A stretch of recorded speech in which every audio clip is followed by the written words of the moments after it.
I hope you're having a beautiful Tuesday. So I was asked to make a speech about jealousy. So I just wanted to clarify. First of all, I don't make speeches, I just talk. And there's something in today's parsha that I think we can tie into jealousy.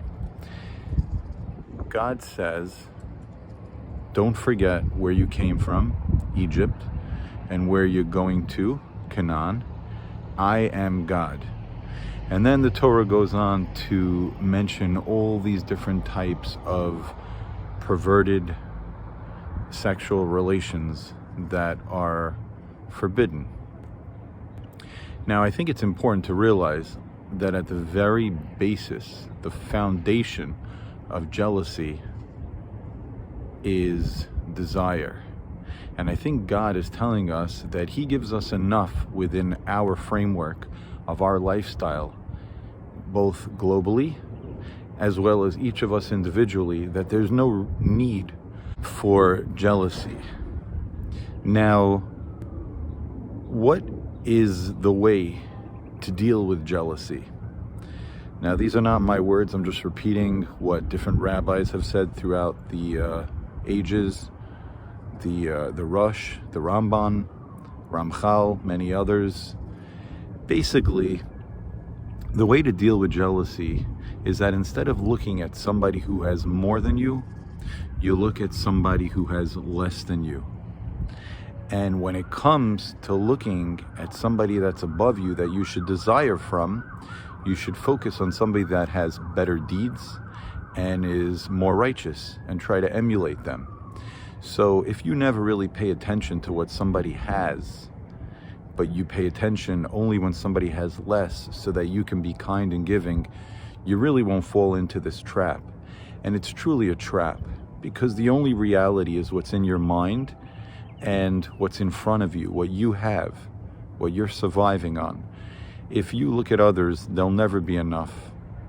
And to try to change others is never going to work. The only thing that we can do is to change our mindset. And the truth of the matter is, I'm really not asking you to change your mindset from something that's usual to something that's really challenging, but rather to be logical. And we all crave logic. So it's just senseful that if a person realizes that the people that are wealthier than them, they shouldn't be looking at them, they're not going to lose anything except for that jealousy. And if you look at the people that have less than you, you're not going to lose anything. You're only going to gain kindness. It'll bring you a happier life, and nothing's going to change, just your perspective. And life is all about your perspective. Now, I once heard, as I'm sure many of you have heard, is that we don't covet the king's wife. Nobody ever says, oh, I wish I could date the king's wife. And this is how people should see other people's belongings and other people's everything. Jealousy is not only about money, it's also about abilities. It's about many, many things. But if we realize that what we have is custom tailored for us and that we are not lacking anything, then we will truly never suffer from jealousy. It is definitely something we have to keep our mind on.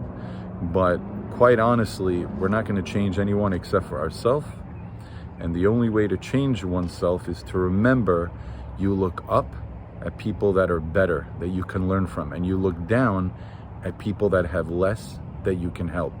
That's the whole trick, the whole secret. And I hope this was helpful. I wish you all the best of only happiness and success and joy. Have a wonderful day. Bracha v'atzlacha.